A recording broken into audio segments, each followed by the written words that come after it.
My girlfriend said, "Your cooking sucks anyway." When I forgot to make dinner once, I said, "You're probably right." Then I only cooked for one. After 3 weeks of takeout, her apology came with tears. I, 27 male, have been with Veronica, 25, for 2.5 years, living together for the past year. I work as a graphic designer from home, and she's a marketing coordinator at a startup. Since I work from home and my hours are flexible, I naturally took on most of the cooking. Not because she asked, I genuinely enjoy it. Been perfecting recipes since college. Last Thursday was absolute chaos. Client emergency deadline moved up by a week, working since 6 a.m. Around 7 p.m., Veronica walks in and immediately asks, "What's for dinner?" I looked up from my screen, realized I hadn't even thought about food. "Sorry babe, been swamped. Haven't started anything. We could order Thai." Her face went cold. "Seriously? I've been at work all day."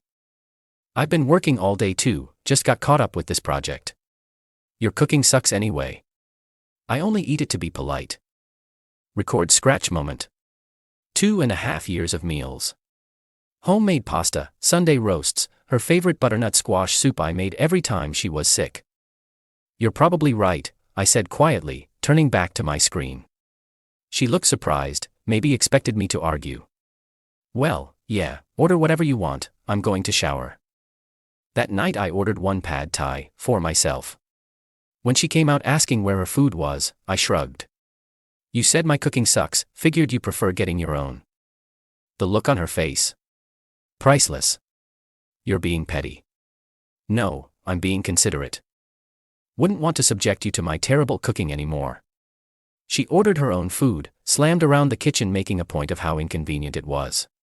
I ate my pad thai in peace, saved my project, and started planning. If my cooking sucked so bad, she wouldn't have to suffer through it anymore. Update 1 week later. The first few days were almost funny. I'd wake up early, make myself eggs Benedict or French toast, eat it while she was getting ready. She'd come out expecting breakfast like usual. For the past year I always made extra. Now, just one plate. Where's mine? Didn't want to poison you with my terrible cooking. There's cereal in the pantry. Day 3, she tried to guilt trip. I didn't mean it that harsh, you're overreacting. No, you were honest. I appreciate that. Really opened my eyes. Day 4, she started making her own breakfast. Burned toast and runny eggs. Left the mess for me to clean. I left it right there. Took photos, started cooking lunch. Made myself panko-crusted salmon with lemon butter sauce and roasted vegetables.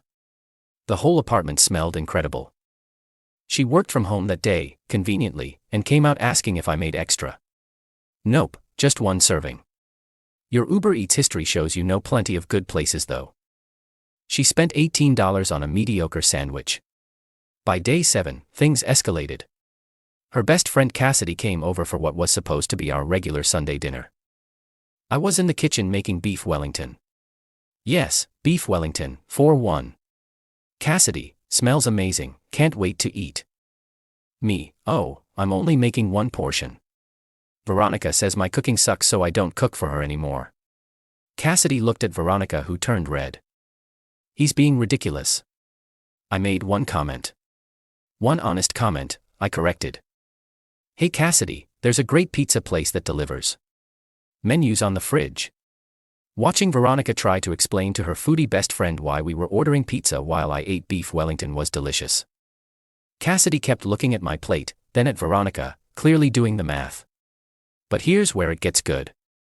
Veronica started a campaign. Suddenly, her mom was calling asking why I was starving her daughter. Her sister texted saying I was being abusive. Her dad even chimed in about real men provide for their women. I responded to each with the same message. Veronica informed me my cooking sucks and she only ate it to be polite. I'm respecting her preferences. Then came the grocery bill issue. See, we split groceries 50-50, but I did all the shopping. Since I was now cooking for one, my grocery bill dropped from $400 a month to about $150. When I asked for her half, $75, she lost it. I'm spending $300 a month on takeout. Sounds like a personal choice. The grocery split is for groceries I buy, which is now just my food. She actually called me financially abusive for buying my own groceries. The mental gymnastics were Olympic level.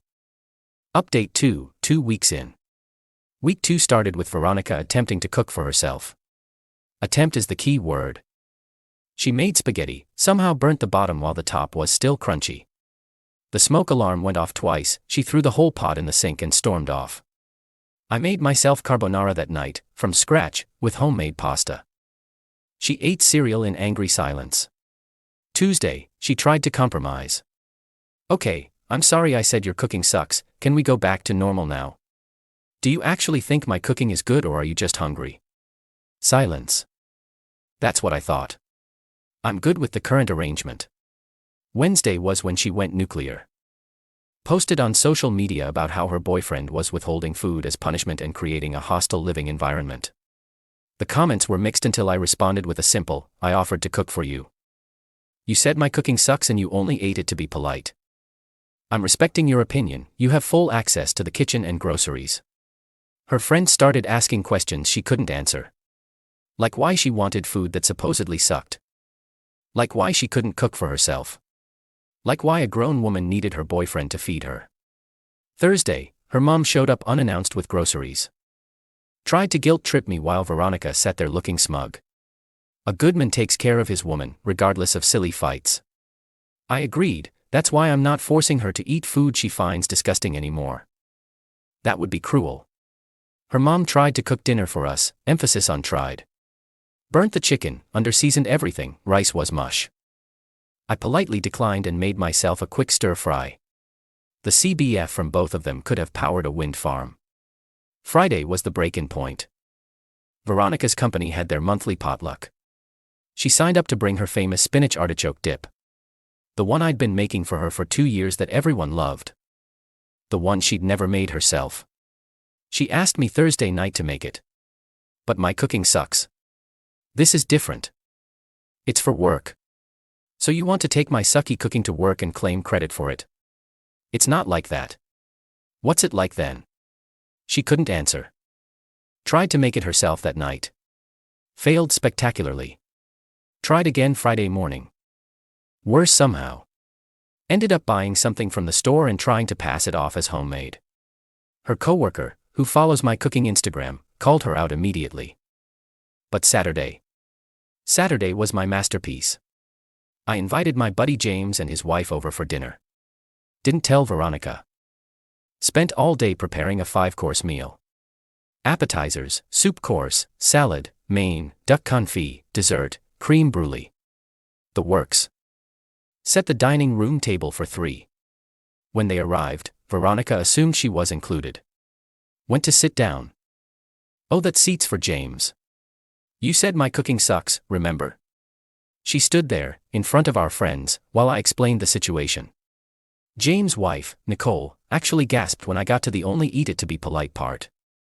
Veronica ate leftover Chinese takeout in the kitchen while we had a 5-star meal in the next room. Nicole, who's a chef herself, kept complimenting every dish loud enough for Veronica to hear. That night, Veronica broke, full tears. I'm sorry. I was wrong.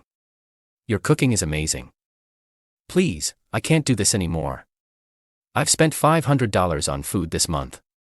I'm gaining weight from all the takeout. I miss your cooking. Please. You weren't sorry when you said it. You weren't sorry when you told your family I was starving you. You're sorry now because you're facing consequences.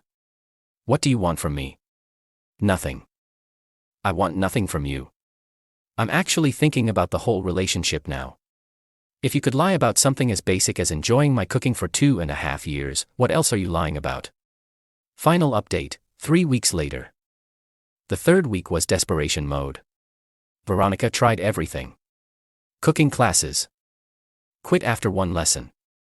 Meal prep services. $200 week. Cancelled after seeing the bill. Moving back to her parents temporarily. Lasted 2 days before her mom sent her back. Trying to seduce me. Hard pass when she'd spent 2 weeks calling me abusive online. Then, she did something that sealed the deal. She called my mom. My mom who taught me to cook. My mom who spent years perfecting recipes with me. My mom who was proud that her son could take care of himself and others. Told her I was being cruel and manipulative. That I was starving her and acting like a child. My mom asked one question. Did you tell him his cooking sucks? Well, yes, but. Click. My mom hung up. Then called me laughing. She really thought I'd take her side after insulting my teaching. That was Thursday. Friday, I came home to find Veronica had ordered grocery delivery. $300 worth of ingredients for meals she'd found on Pinterest. The kitchen was a disaster. Flour everywhere. 3 pans burnt. Something unidentifiable in the oven that might have been chicken at some point. She was crying at the kitchen table. I can't do this. I don't know how you make it look so easy. I'm so hungry and tired and everything I make is terrible and costs so much money. So my cooking doesn't suck. No. It's amazing. I'm an idiot. I was just mad about work that day and took it out on you. Please, I'm literally begging you. Here's the thing. It wasn't about the cooking anymore. It was about respect. It was about taking me for granted. It was about weaponizing her family against me. It was about publicly slandering me instead of just apologizing. I'm done. Veronica, this isn't about food. It's about you showing me who you really are when you don't get your way. You're ending our relationship over cooking. No.